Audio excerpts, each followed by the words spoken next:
Mr. President, as always, thank you for speaking with Newsmax. We appreciate your time. We spoke last month, but since that time, much has changed with major developments unfolding this week. Donald Trump announced that the U.S. will send weapons to Ukraine funded by NATO allies.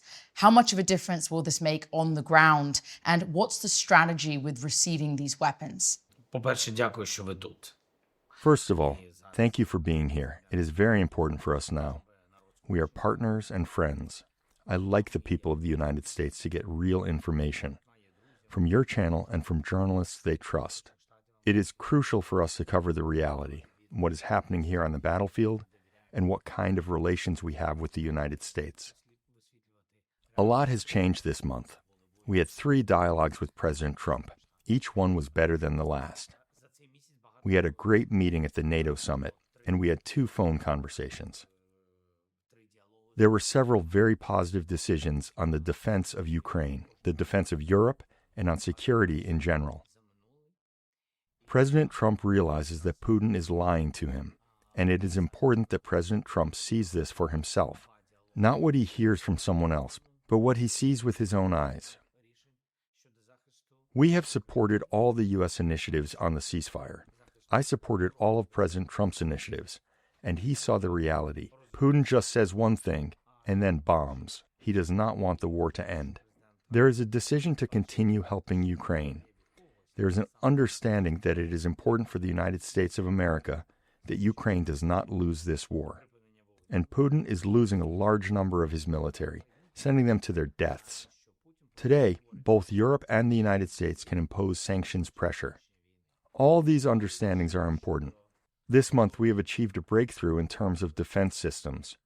For Ukraine, the priority is the Patriot system. I am grateful for the positive signal from the White House, personally from the President, to support this. And regarding the sanctions package, you can see for yourself that everyone is moving forward. The United States can apply even more tangible pressure on Russia through sanctions. It depends on the congressman, but ultimately it all depends on the political will of President Trump. I feel that he is ready to put pressure on Putin if he does not stop this war. Щодо підтримки цього. So adding to what you said there, do you believe the 100% in regards to these tariffs on Russia is not enough? And if so, what more then is needed to end this war? Сильний пакет, який підготувала Америка, I think there's an understanding that the sanctions package America is preparing will impact Putin's income, and therefore it will influence the potential for peace, because he will no longer be able to earn huge amounts of money from the war, from energy, oil, gas, and other resources. And in the end, Putin spends all his money on his military machine, so this will have an impact. Otherwise, what else is needed to end the war? Strengthening Ukraine, such as an air shield. Yesterday, we spoke with President Trump, and I said to him, let's discuss a strategic air shield for Ukraine. This is not only about the Patriot system, there are many other weapons. For example, there are many drones that only we have.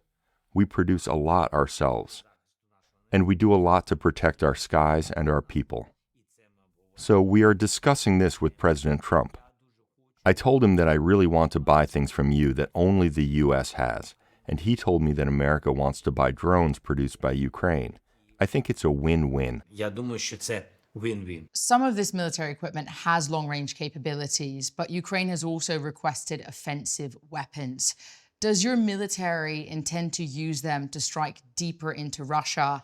And has the Trump administration encouraged you to do so? І президент Трамп, і President Trump, all of America and Europe know that we want peace and an end to the war. But the Russians understand only force. So only strong sanctions and only strong weapons can achieve this. A demonstration of strength forces Putin to the negotiating table. And it's not that we have to use this force necessarily, but if Russia knows it exists, that alone is already a strong argument for ending the war. для закінчення війни. Did you have any role in the shift of Donald Trump changing his tone with Vladimir Putin? Президент Трамп побачив, що Путін President Trump has seen that Putin is lying, and Trump is giving him a chance. As far as I understand, he has 50 days to move to diplomacy. Honestly, I believe Putin should have pursued diplomacy from the start. After all, he kept repeating that Ukraine does not want peace. Now the whole world sees that Putin has a chance to end the war diplomatically, and America is giving him this chance. Йому дає такий шанс Америка.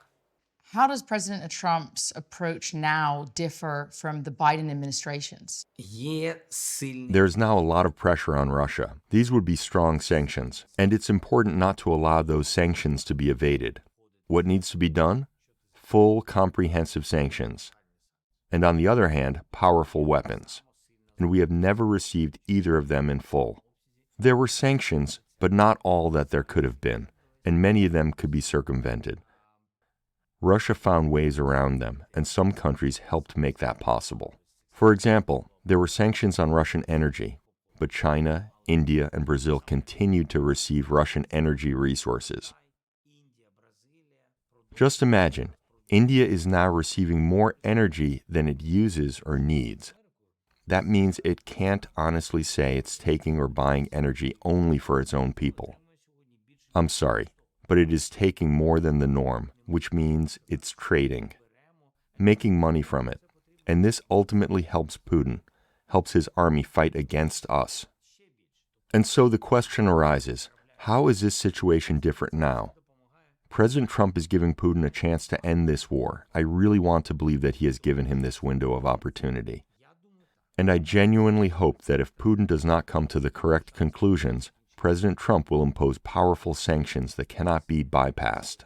First and foremost in the energy and banking sectors, and that he will also provide us with a strong deterrent package and powerful air defense systems that can protect Ukraine, and ultimately European countries as well. I am grateful to America for all the help during this war. America has supported us, and I have always said we are grateful to the White House, grateful for the bipartisan support. It was there, and I'm very grateful that it continues. President Biden was not able to end this war. I am confident that President Trump can do it. I think that will be the main В difference. цьому і буде різниця. Do you see a light at the end of the tunnel? Do you think with these weapons arriving that Так, there's going to be... завжди. Завжди. Я Yes, живу з- always. I live with faith. I fight. I believe. Like our people, the people of Ukraine. We are in our home. We didn't invite Putin here. Today we are saying, yes, you have more military forces. Yes, you have more weapons than us. But we are on our land, and you are the invaders here. And so I believe that the truth is on our side. God is on our side. And I truly believe that the United States of America is also on our side. Штати Америки на нашому боці. Going back to weapons very briefly, can you confirm that these are on the way? Can you confirm, I know you can't talk about probably the number and the scale here, but are these weapons now en route to Ukraine? Не буду говорити. I'm not going to say any more right now. I can't say that. I'm sorry. I do have an answer. It's very clear. It's just that at this moment, if I say it, I think it definitely won't help me. Я думаю, що вона зараз точно не допомагатимуть мені. But we will see the result very soon. Так і є, так ми все побачимо. You will see everything. This week, US Special Envoy Keith Kellogg is in Ukraine.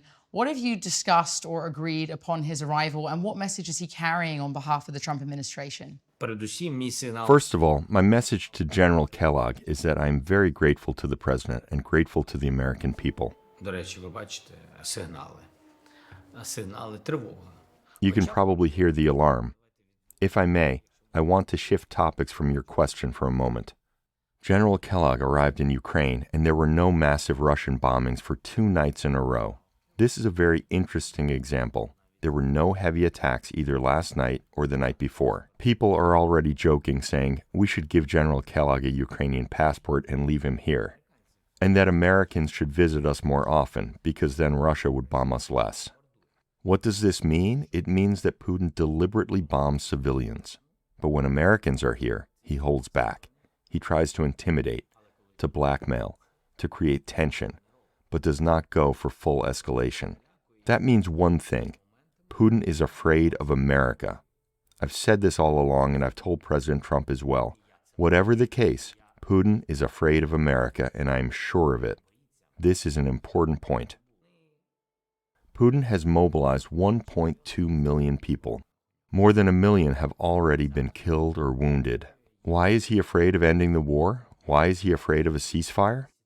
One reason is that these people would return home. All those mobilized soldiers would come back.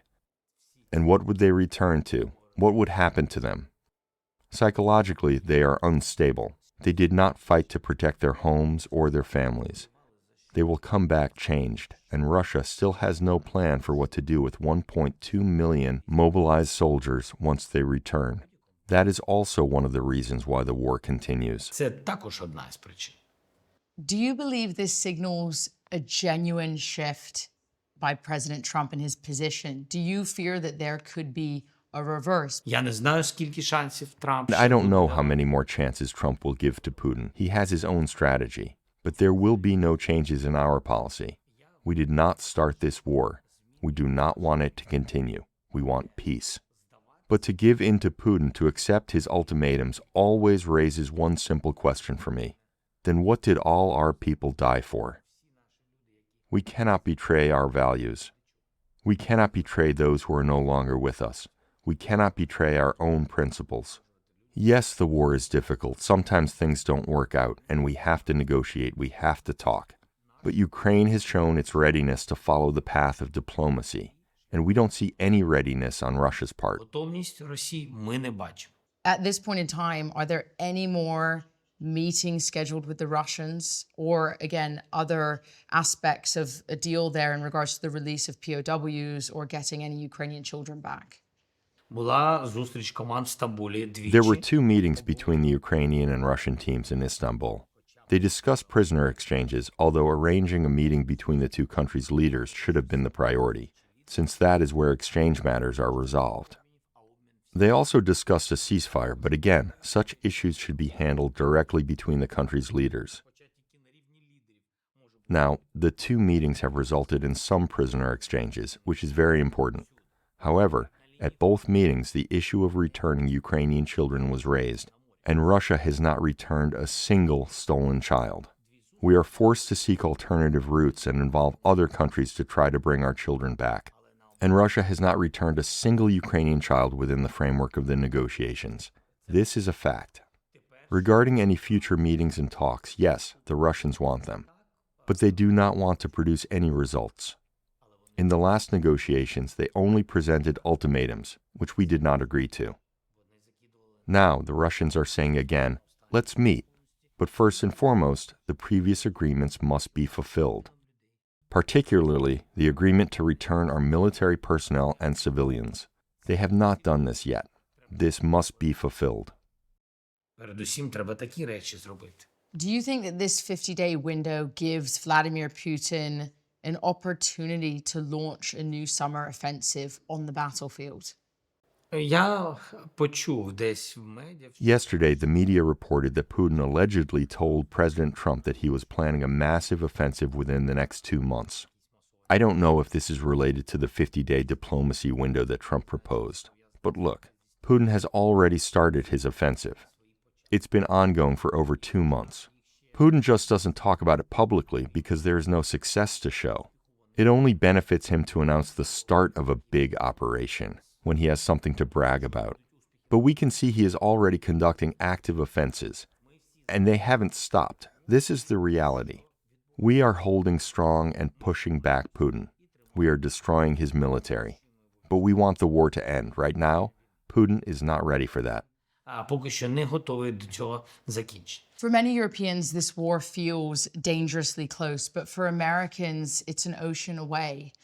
After more than 3 years of Russia's full-scale invasion, why should they still care, Mr. President? And how do you respond to those who believe U.S. resources should be focused at home rather than on Ukraine? Коли, наприклад, хтось каже, чому When давати someone asks why they should provide Ukraine with military resources, the answer is this. First of all, your equipment, strategically speaking, is being tested in a real war. And war today is a battle of rapidly evolving technologies. The experience we are gaining here, we are passing on to the United States. If you ask American experts and military personnel, they will confirm this. Ukraine has provided the United States with invaluable experience in testing its weapons. We have contributed our own drone technology the U.S. does not yet possess. We have provided real experience in waging war against Russia. And America does not lose its people in this war. American military personnel do not die in this conflict. So Ukraine provides invaluable experience. Unfortunately, at a great sacrifice on our part, on the part of our people, but not on the American side. This is an extremely high price for us to pay, which is precisely why U.S. resources are so vital to us. But we also need to understand that even if, God willing, the war ends soon, much of the equipment will be replaced within the next year by newer, cheaper, mass-produced weapons in Ukraine. The Russians already have such weapons and are doing the same. There is another dangerous aspect for the United States. Russia is transferring its technology to North Korea, and it will also transfer it to Iran, both of which are definitely not friends of the U.S. As Russia runs out of its own resources, North Korea supplies Russia with artillery and missiles. This is certainly not good for the U.S. and its allies. Therefore, cooperation between us and America is wide-ranging. It's impossible to answer the question why with a simple, unequivocal response. There are many reasons. But Ukraine is holding strong and holding the front. And the Russians do not hide their intentions. They want to advance further, including against NATO countries. Today, the United States stands firmly on the right side of both this war and history. На правильному боці історії. Thank you for your time, Mr. President. A pleasure. Thank you so much. Information. Truth is freedom. Is Newsmax. It's real news for real people.